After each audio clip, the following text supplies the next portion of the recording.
ধরি m equal to p1 alpha 1 p2 alpha 2 থেকে pr alpha এবং n equal to p1 beta তো আছে মনে হয় নাকি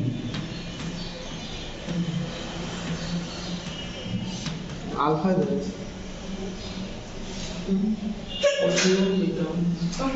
QS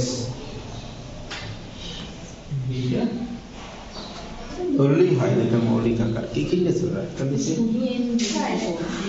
n সমান বেরোতে থাকে একটা দেবে n সমান বেরোতে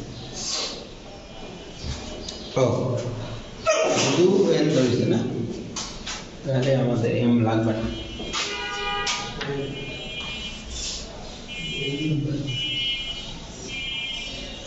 ধরি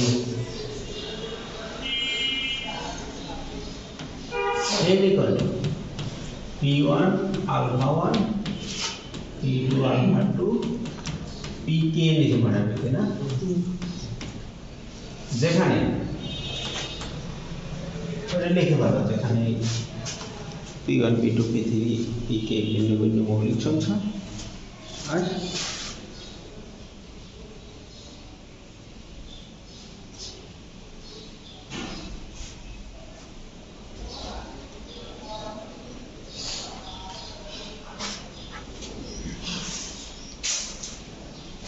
therefore phi n equal to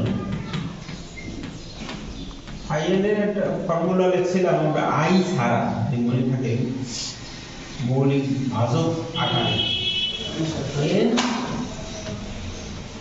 p divides n 1 minus খাতা বইটা গতকালে আমরা একটা লিখছিলাম I দিয়ে একটা লিখছিলাম I ছাড়াই n এর সকল মৌলিক ভাজক কি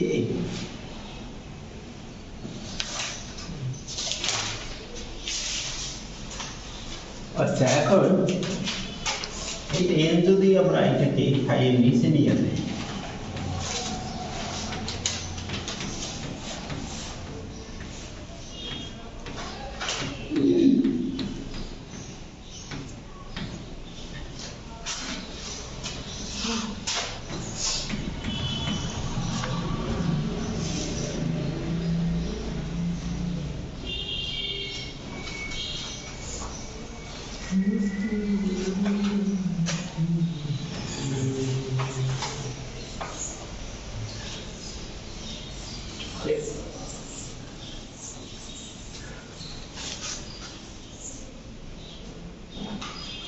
লেখো এক অনুসারে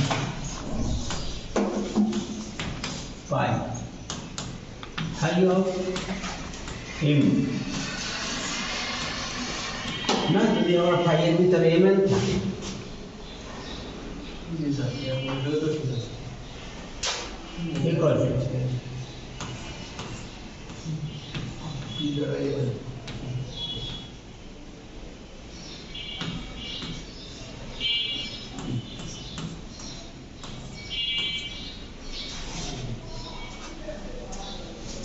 ঠিক আছে তো বিষয়টা p divides mn 1 minus এখন mn এর যতগুলো উৎপাদক আছে সেটা কি m এর উৎপাদক আর n এর উৎপাদক এর গুণফল এই জায়গায় একটু বেসিক একটা লাইন বুঝলি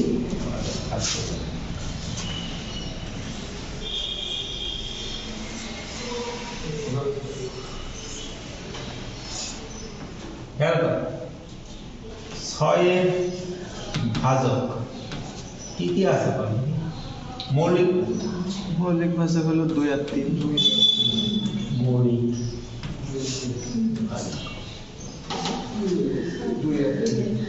2 আর 4 মৌলিক ভাজক শুধু 2 শুধু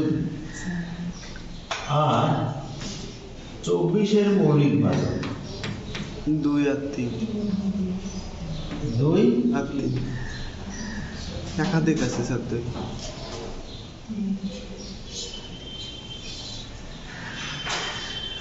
বুঝে আসছে কথা?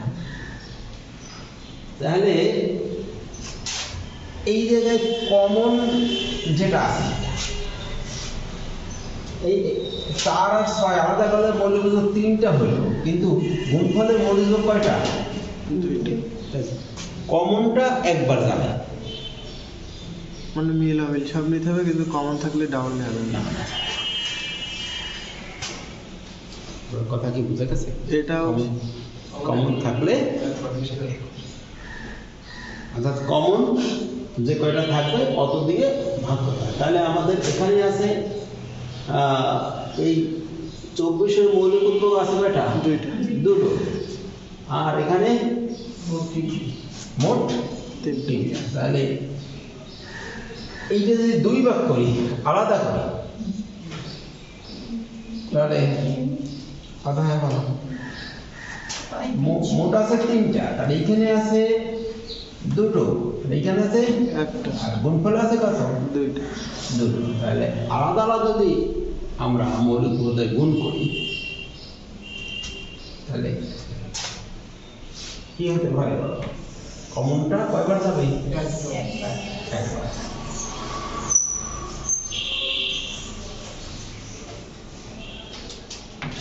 এখান থেকে p divides n 1 minus 1 by p, p divides n 1 minus আলাদা করলে কমন যেটা আছে বেশি হয়ে গেছে, এখানে বেশি আছে না, সেটা কমাবো কে দিয়ে? কমন যেটা আছে সেটা ভাগ দিয়ে।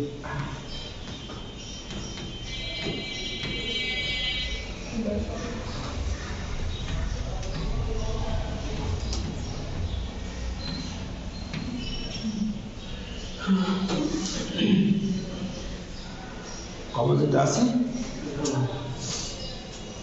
কথা কি বুঝে গেছে?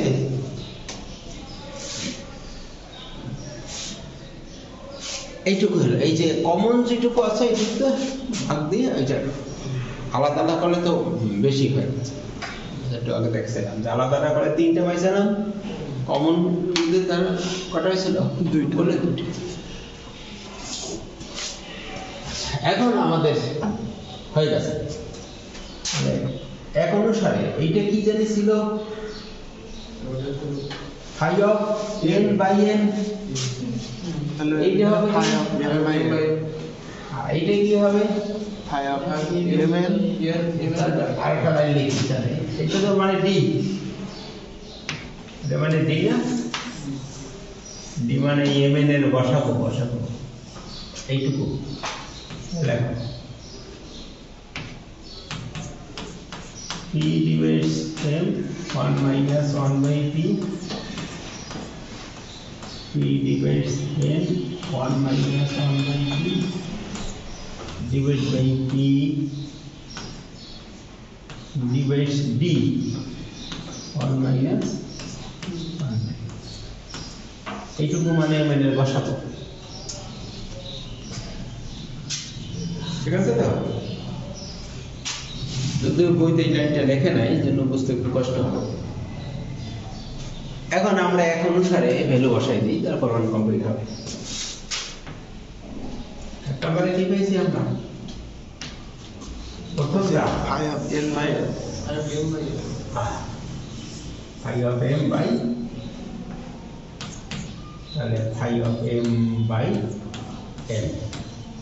2 নম্বরে phi of n by n।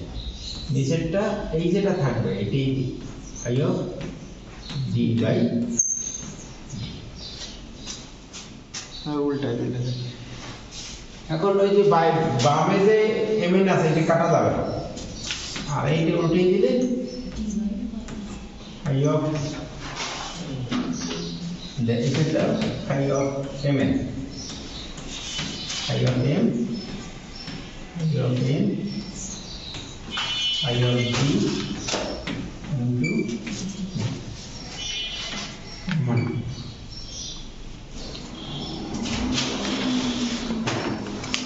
এটা আমাদের পরীক্ষার জন্য 100%। এরপরে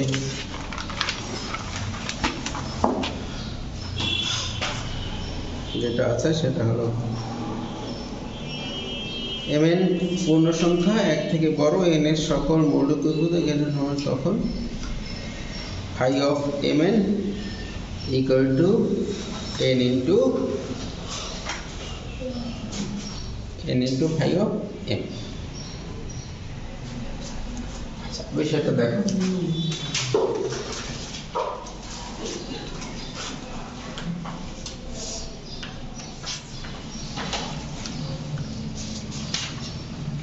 যেমন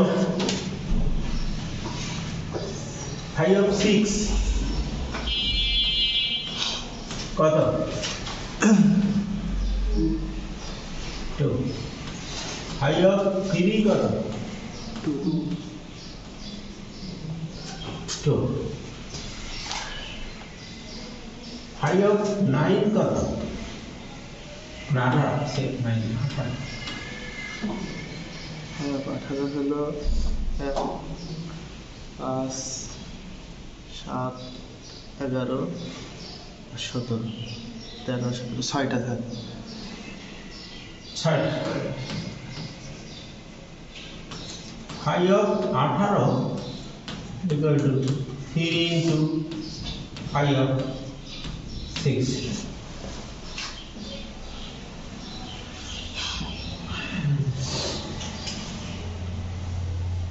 না, phi of 18 মানে phi of 3 গুণ 6 মানে 3 into phi of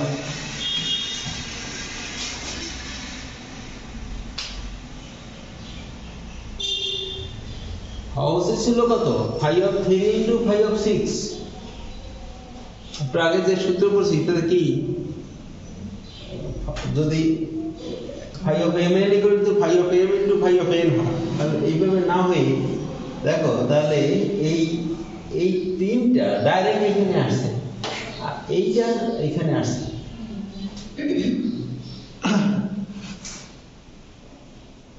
বুঝে আসছে? এইটা তখনই হবে যখন বড় সংখ্যাটার মৌলিক উৎপাদক যা আছে ছোট সংখ্যাটার মৌলিক উৎপাদক তারই তো অন্তর্ভুক্ত থাকে। 6 এর মৌলিক উৎপাদক কি? 2 মৌলিক উৎপাদক 2 না, 2 আর 3 আর 3 এর মৌলিক উৎপাদক কি? 3। এই 6 এর মৌলিক উৎপাদকের অংশই হলো 3 এর মৌলিক উৎপাদক। বুঝে গেছে? যদি কোন সংখ্যার মৌলিক উৎপাদক অন্য সংখ্যার মৌলিক উৎপাদক কি হয়? অংশ হয়, তাই ছোট সংখ্যাটার উপরে আর কোনো ফাই আসবে না। তাহলে উপপাদ্যটা এভাবে বলতে যাচ্ছে phi of mn equal to n into phi of m, তখন যখন এই n সংখ্যাটা ছোট এবং n এর সকল উৎপাদক m এর উৎপাদকের অন্তর্ভুক্ত। এখন কি কথা বুঝে গেছে? কত বুঝে গেছে কিনা? উপপাদ্য বুঝতে পারলে এর প্রমাণ খুবই সহজ প্রমাণ। তাহলে n এর সকল উৎপাদক কার মধ্যে আছে? m এর মধ্যে যদি থাকে তাহলে ওখানে ডাইরেক্ট n বলে যাবে।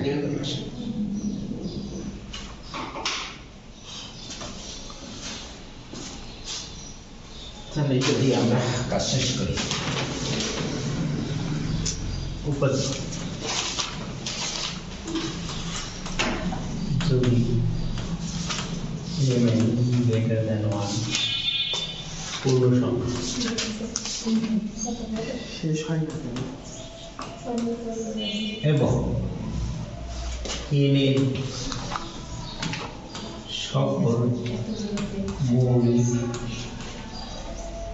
উৎপাদক m এর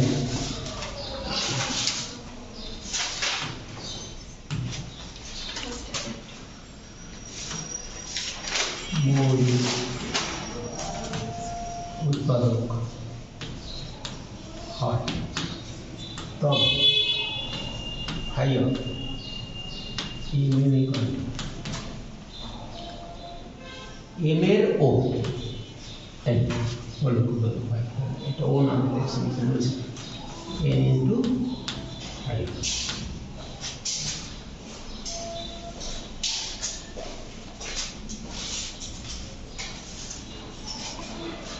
এখানে বড় কে আর ছোট কে এম বড় আর N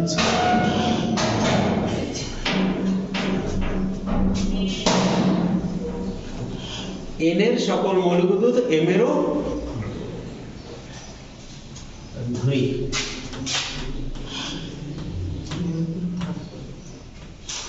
m equal to e1 alpha 1 n টা ধরো আগে ওই 3 দর্শন আগে n ধরো e1 alpha 1 e2 alpha 2 pr alpha এবং m equal to e1 alpha 1 e2 alpha 2 একই ধরছেন pr alpha into আলফা মানে e1 pr plus 1 alpha plus 1 dot dot yes ও ধরাটা একবার ধরলি যাবো ধরাটা বুঝলে হয় যে বইয়ের মতো ধরালে এমন না ও পাওয়ার না পাওয়ারটা এটা বেটা পাওয়ারটা সেম থাকতে হবে এমন কথা না। এইটা বিটা দাও এই পাওয়ারটা beta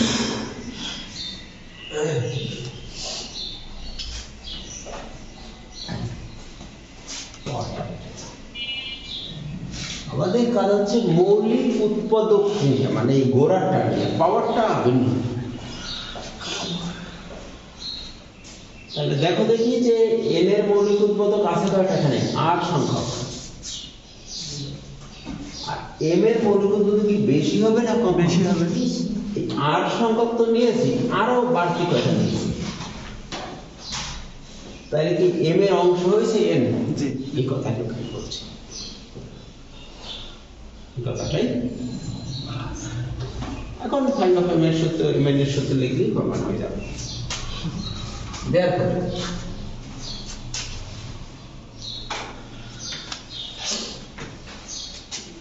therefore phi of mn equal to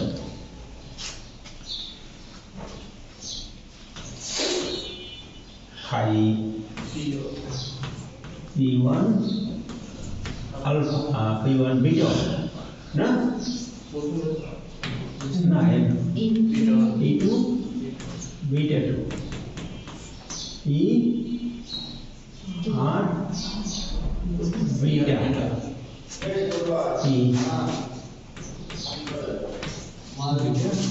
r plus 1 yes beta এটি হলো m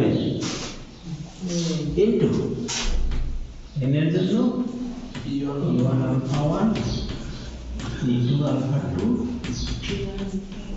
আর alpha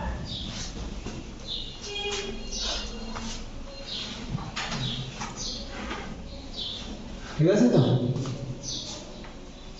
বেজ একই থাকলে পাহাড়ে পাহাড়ে যাওয়া হয় এখন বেজের পাওয়ার বলে যদি আমি যোগ না করে একবারের সূত্র লিখতে পারি ওই সূত্রটি ছিল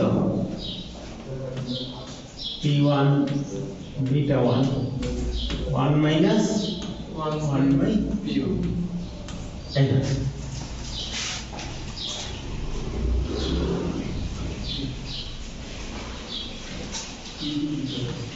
e2 beta 2 1 minus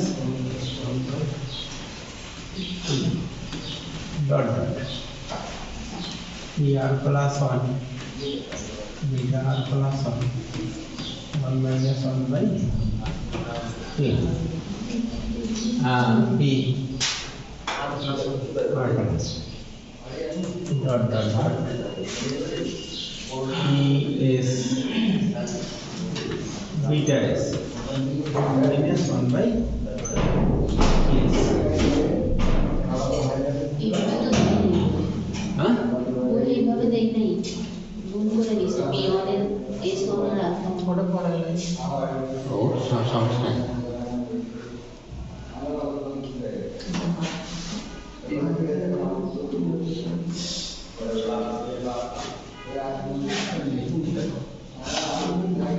না গুণ না করলে আমাদের সমস্যা আছে। P1 দুইটা আছে না, গুণ করেই নিতে হবে। আর তো ওই যে P1 নিয়ে আমাদের গুণ করে তারপরে সাথে লিখতে হবে। এবার আবার ওই পাওয়ার হিসাব করতে হবে। P1 আলফা 1 যোগ বিটা 1, P2 আলফা 2 যোগ বিটা 2, PR আলফা যোগ বিটা। এইটুকু পাওয়ার গুণ হবে, তাই তো? বাকি যেভাবে আছে সেইভাবে PR plus 1 beta R plus 1 P dot dot dot PS beta S। গুণ না করলে তো আমাদের মৌলিক উৎপাদক তো P1 দুই জায়গায় P2 দুই, তাহলে সূত্র হবে। এখন সূত্র লিখে দেবো আমরা।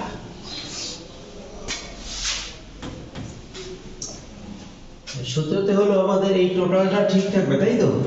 এইভাবে লিখি সাধারণ P1 alpha 1 beta 1 P2 alpha 2 plus beta 2 PR alpha plus beta PR plus 1 beta plus 1 PS beta S। এটুকু যা আছে সেইভাবে।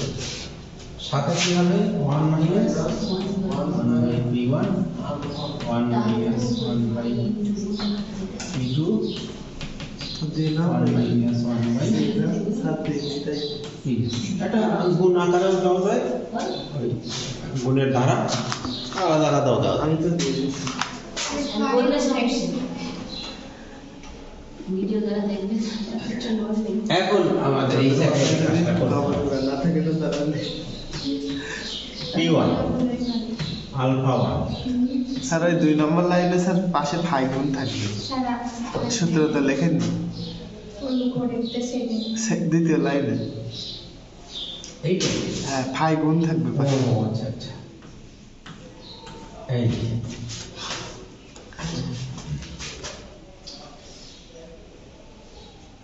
P2 alpha 2 PR alpha second bracket P1 beta 1 P2 beta 2 PR beta PR plus 1 beta plus 1 PS beta S। এই জায়গায় এইভাবে লিখে দিই I equal to 1 থেকে S 1 minus P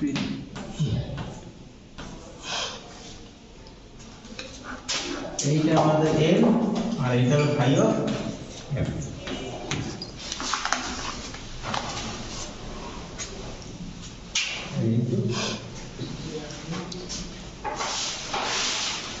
এই সব প্রমাণের বেসিক একটা বিষয় মৌলিক উৎপাদকে বিশ্লেষণ, দেখেছো বিষয়টা?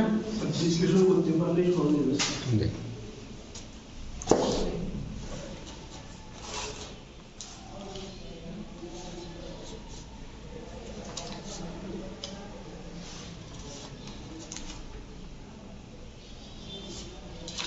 আচ্ছা পরেরটা ওই একই এইটার মতোই, 32 নম্বর তোমরা নিজের হোমওয়ার্ক করে নিও।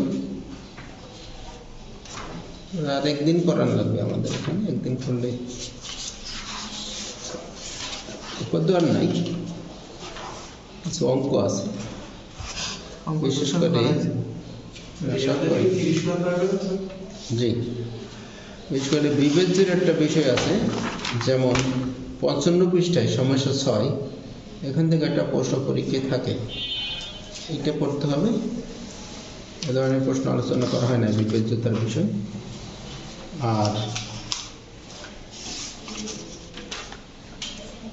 আর যে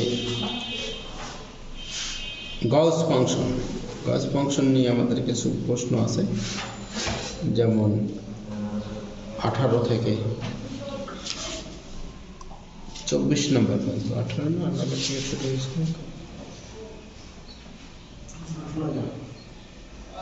16 থেকে 24 পর্যন্ত, এখান থেকে প্রশ্ন মধ্যে পরীক্ষা আসে। ঠিক আছে, আর একটা দিন করতে হবে এই যা আছে কঠিন বিষয়।